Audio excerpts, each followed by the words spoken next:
Today, I want to talk about creative business to-do lists and procrastination. Big topic.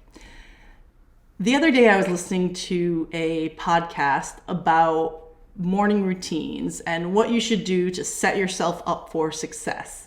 And the podcaster was talking about how you should get up as soon as your alarm goes off, because when you're hitting the snooze button on your alarm clock, you're basically procrastinating on your whole life. You're putting off starting your day.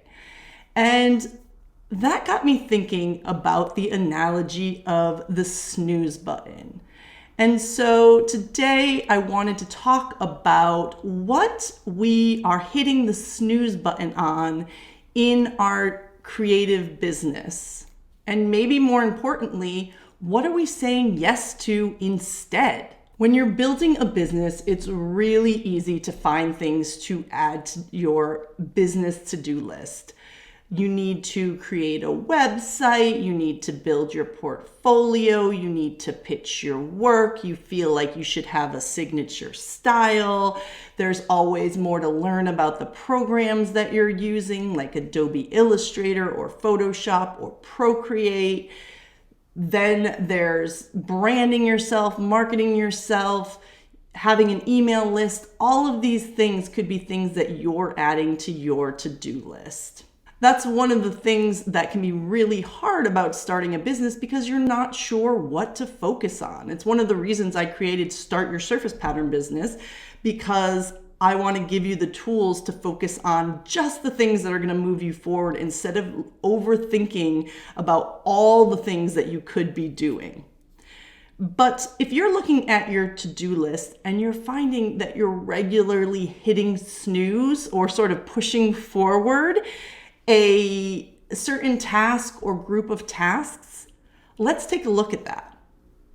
So in my business, I use the task manager Asana, and I love Asana. It makes it really easy to schedule things. I can easily coordinate with my assistant, and I can keep track of all the projects that I've got going on and the individual small tasks that I need to do.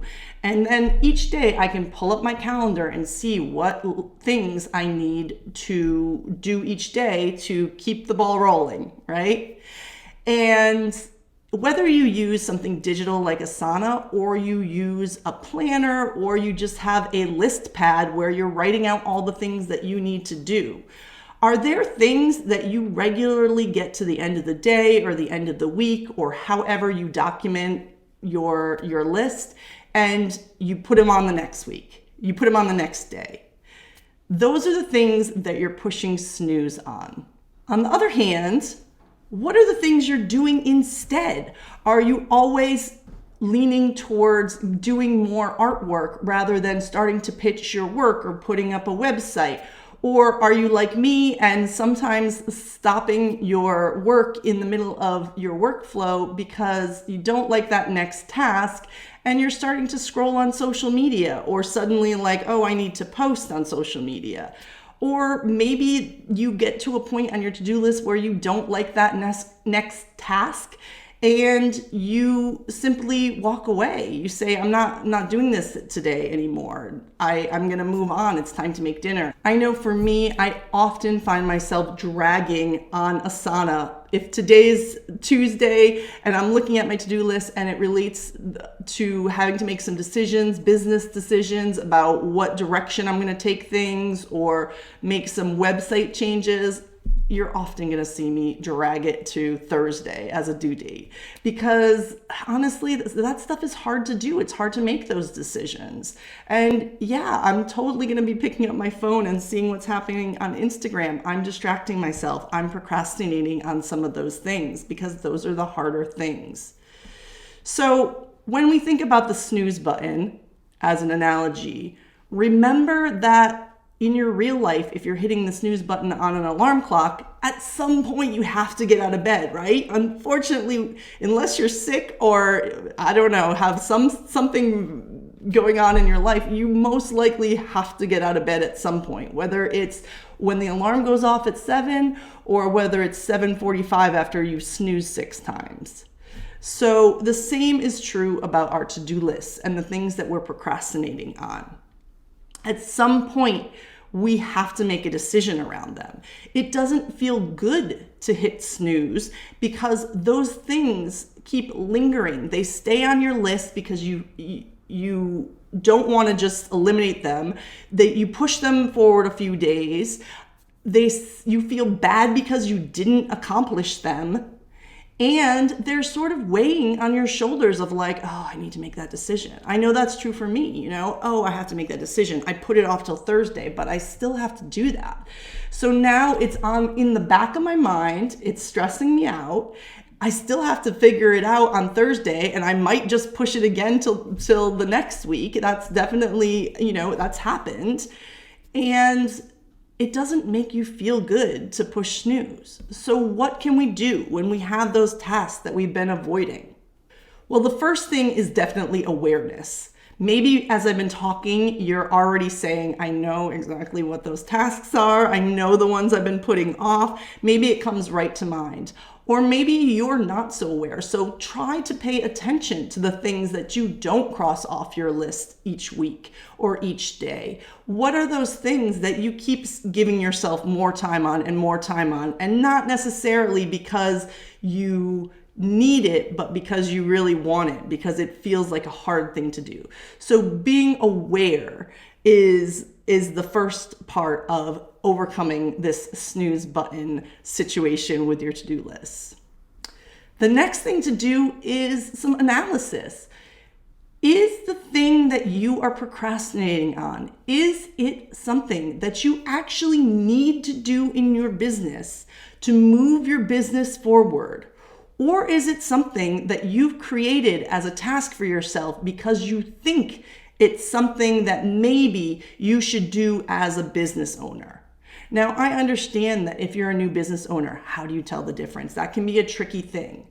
But being aware of all the extra busy work that we give ourselves and thinking about what are the things that will actually get us work? What are the things that directly lead to paying jobs or paid opportunities? That's what a business is about. It's about earning money. So when I think about the things that I often put off and the things that I'm regularly doing, sometimes the things that I'm doing more often are the things that are repetitive, sort of busy work, easy to do, answering emails from subscribers who have questions, creating new videos, making social media posts. And I have to remember that those things are part of my business, but they're not directly leading to paid work. And I'm not saying that you should abandon all the extra stuff, but if you're having a hard time deciding whether you should keep a task on your to-do list or you should eliminate it, eliminate the ones early on, eliminate the ones that aren't creating direct opportunities for income. It is okay to cut your to-do list down, to take things off your list. Again, that's what I do in Start Your Service Pattern business. And honestly, I have found in the last few years, I used to have to-do lists a mile long for each day, for each week. I'd have all these things I want to do. I'm going to address my website, and I'm going to, add new things and new features, and I'm going to start a blog, and I'm going to do my email list, and I'm going to do all this stuff around that. I'm going to reformat it. I'm going to do new lead magnets. I'm going to do all this extra stuff around that. Plus, I want to make my portfolio shine. So I'm going to do all this new artwork and reformat old artwork and blah, blah, blah. That is too much. Realistically, you can do about 3 things a day on your to-do list if you have a whole day. Now, this is if you are working an hour at night after you work a full-time job, 1 thing max, and you might not finish that 1 thing. It might be part of 1 thing. Expecting yourself to get through a long to-do list each day is setting yourself up for disappointment, and it's stressing you out. So let's pare down those to-do lists and have less to do, more needle moving stuff and less on our lists. At the end of the day, making the wrong decision, quote unquote, choosing to either eliminate something that maybe in the end you should have kept, or making a decision about your business that you're not sure about, but just choosing something, making the wrong decision is much, much better than making no decision at all. Again, this comes back to my motto of done is better than perfect. If you make the wrong decision, again, it's not really wrong. You might find out later that the other direction would have been a faster direction, a direction that led you in a way that you wanted to be led a little bit more efficiently. But you're going to learn from that. You have to eliminate things that don't work in order to get to the things that do work. So you can always make that decision and then reassess in 3 months. Take it off your to-do list. Do the thing, try the thing, take it off your to-do list, and then come back and say, is this really working for my business? Has taking off social media off my plate, has that made my business stronger? Or am I seeing a dip in people reaching out to me, or a dip in engagement from a community of artists that really lift me up? Or has making my newsletter go from every week to once a quarter, has that made a difference in what is happening with my business? Or was that a good decision and it was unnecessary that I was sending it out so frequently? These are the type of things that you can do to get over your snooze button complex. So check out your list, see what you're avoiding, and make those decisions. Do I need to just do it, make that wrong decision, move forward, done is better than perfect? Or can you just take it off your list completely? I wish you some luck with that, because this isn't an easy thing, and creative business isn't an easy thing. We know this, but we have to try and we have to move forward in order to build a career that we are so excited about.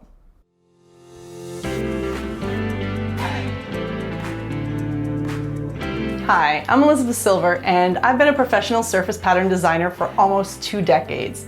When I left my in-house design job to run my own business, I had a lot of industry experience, but building a strong client base still took way longer than I expected. And part of that was because there's both a lot and not enough information out there about how to do this. You've been down the Google rabbit hole, you know. Fast forward to now, when I sometimes turn down client work because I'm booked solid. It's for that exact reason that I created Start Your Surface Pattern Business. In this course, I help you cut through the overwhelm and give you a super clear path to becoming a paid surface pattern designer. I provide you with the tools you need to focus on your goals, get yourself set up so you make a killer first impression, and then find and pitch the clients that are right for your artwork. And I do it in the most straightforward, simple way possible. Nothing extra, just distraction-free lessons and to-do lists, plus insights from an industry insider that will help you get the confidence you need to move forward. The most exciting thing is hearing from my students about landing their first client or licensing contract as they start taking the proactive approach that I am such a fan of. You don't need to spend years building a portfolio of hundreds of patterns and illustrations, and you don't need to get stuck comparing yourself to artists on Instagram. What you need is to take concrete steps forward to build the career that you want. And Start Your Surface Pattern Business is all about taking imperfect action. If you've got a portfolio of designs that you've been building and you're ready to level up, enroll to get started today. Thanks so much for watching my video. Be sure to subscribe and share with your surface pattern design friends.